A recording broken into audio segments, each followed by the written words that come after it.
Ellie Foster had always loved books. A college dropout with no real direction, she found solace in their silent companionship. So when she landed a job as a night cleaner at the city's oldest library, it felt like fate.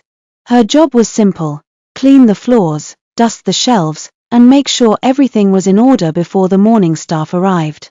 The library, a grand Victorian structure, had stood for over a century.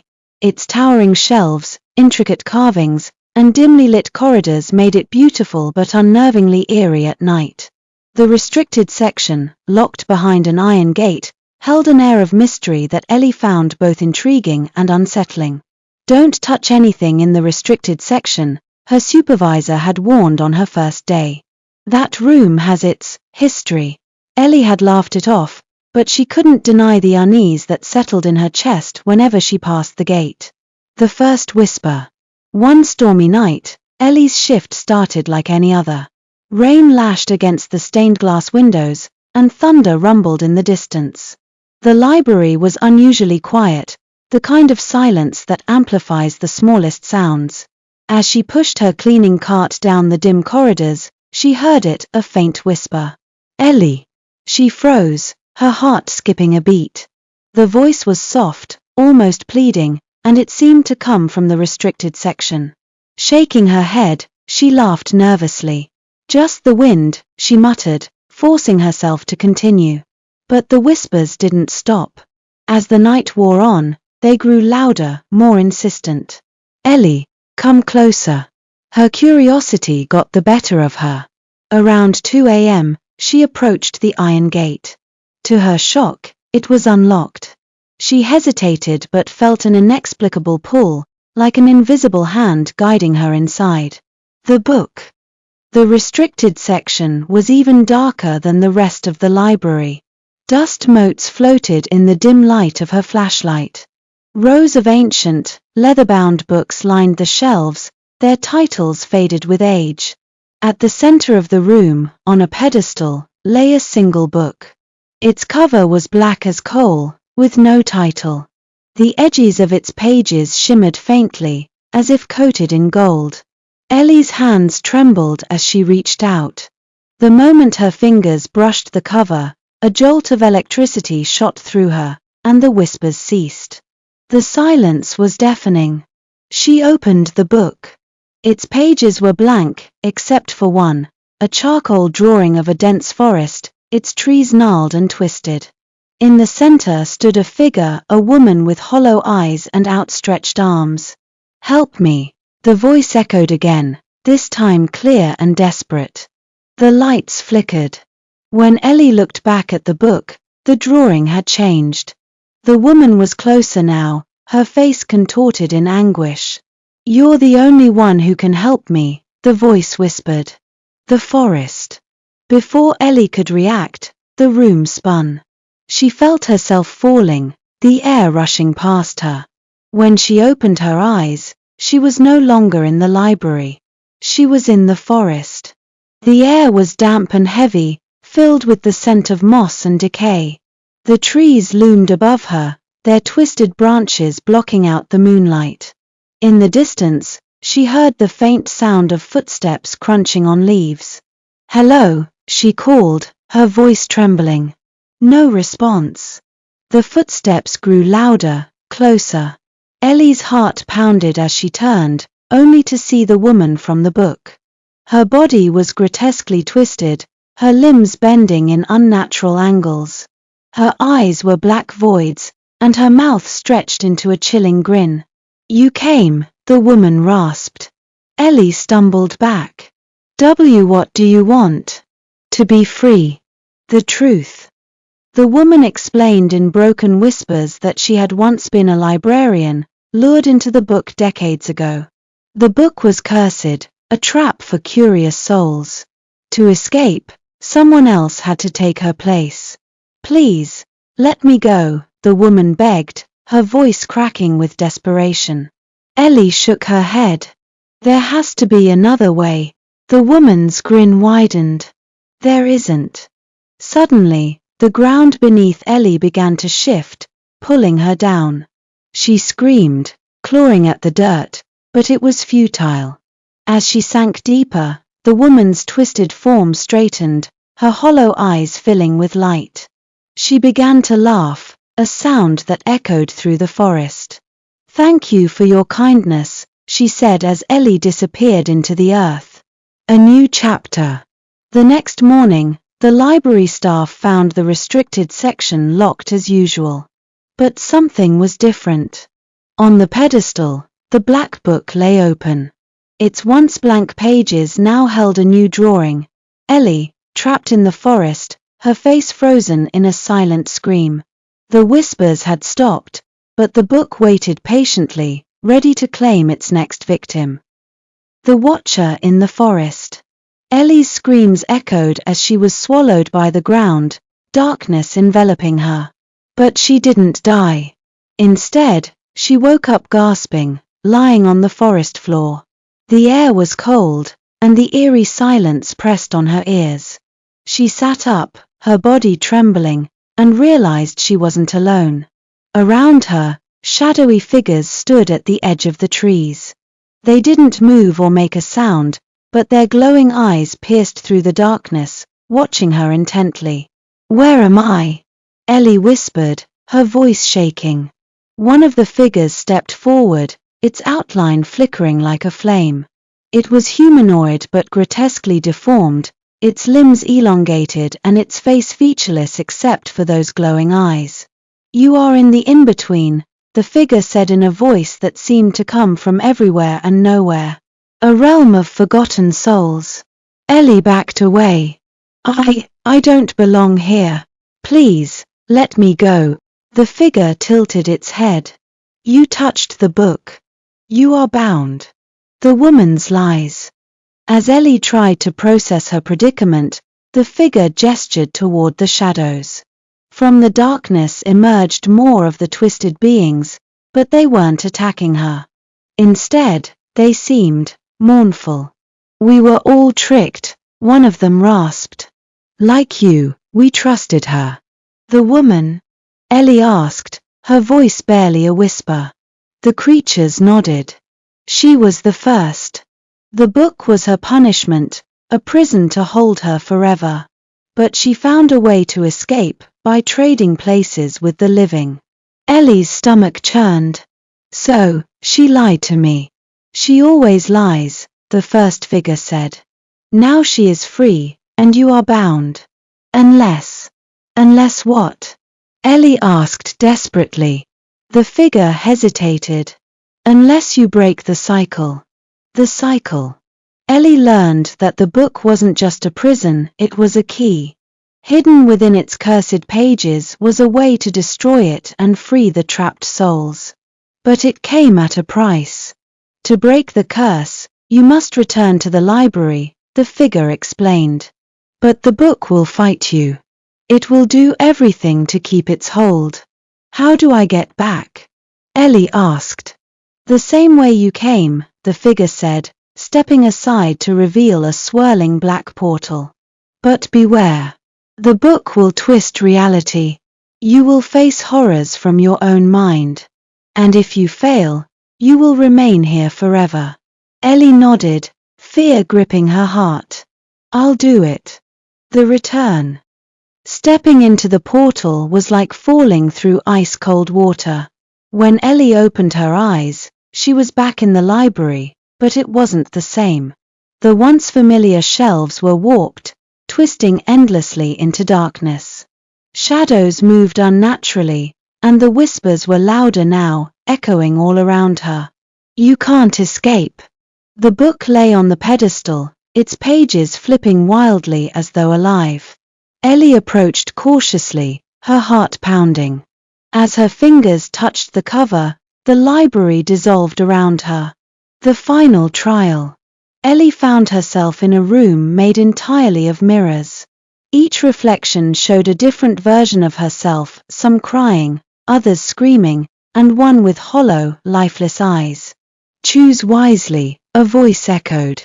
On the floor were three objects: a quill, a candle, and a dagger. Ellie hesitated, her mind racing. She remembered the figure's words, "The book will twist reality." Her instincts told her to pick the dagger. She grabbed it, and the reflections shattered like glass. The library reformed around her, and the book began to writhe, its pages glowing with a sinister light. "Destroy it," the voices from the forest urged. Ellie raised the dagger and plunged it into the book. The library shook violently, and a deafening scream filled the air. One by one, the whispers faded. Freedom.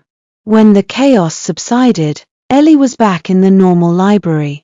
The restricted section was empty, the pedestal gone. In her hands was the now ordinary black book, its cover blank and lifeless. She took it to the library's furnace and burned it, watching as the flames consumed its cursed pages. The next morning, the staff found Ellie sitting on the library steps, exhausted but alive. She never spoke of what happened, but the whispers were gone. The restricted section was sealed permanently, and the book was never seen again.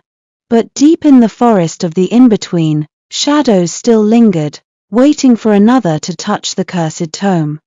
The lingering shadows. Ellie thought the nightmare had ended when she destroyed the book, but the truth was far more complicated. Weeks passed, and though she tried to return to a normal life, something felt wrong. The whispers were gone, yes, but the silence they left behind was oppressive. It began subtly at first. Objects around her would move when she wasn't looking, a broom leaning against a wall would be lying on the floor moments later, or her cleaning cart would be in a different aisle than where she left it. She dismissed it as exhaustion or stress. But then the dreams started. Every night, Ellie found herself back in the forest. The twisted trees loomed, and the shadowy figures watched her from the edges. One figure always stepped forward, its hollow eyes fixed on her. "You burned the book, but the curse remains," it said one night. Ellie woke up gasping, drenched in sweat. The message. One evening, as Ellie prepared to leave for work, she noticed something strange on her living room mirror. Written in foggy letters, though there was no condensation, was a message. "It's not over." Her blood ran cold. She cleaned the mirror, convinced it was her mind playing tricks. But the messages continued. On her bathroom mirror, her car window, even in the steam on her coffee mug. "Help us." She lied. The cycle continues. Ellie couldn't ignore it any longer. She returned to the library that night, determined to find answers. The shadow's warning. The library was quiet when Ellie arrived. The restricted section had been permanently sealed, but she felt a familiar pull, drawing her to the iron gate. To her surprise, it was unlocked. Inside, the room looked different. The pedestal was gone, but the shadows were darker, denser, as though alive. As Ellie stepped forward, a cold wind rushed past her, and a figure materialized. It was one of the watchers from the forest. "You should not have destroyed the book," it said, its voice a low growl. Ellie's hands clenched into fists. "I did what you said. I broke the cycle." The figure shook its head. "The book was only the vessel. The curse resides in the soul who first created it, the woman who deceived you." Ellie's stomach turned. "You're saying, she's still out there?" The figure nodded. "And now she is free to spread the curse anew. You must find her and end this once and for all. The hunt begins." The shadow explained that the woman, once a powerful librarian skilled in ancient occult practices, had used the book to bind others while protecting herself from the afterlife's grasp. Now free, she would seek to create another book and begin the cycle again. She will hide in places of knowledge, where curiosity thrives. "You must follow the signs," the shadow instructed. Before Ellie could ask more, the shadow vanished, leaving her alone in the restricted section.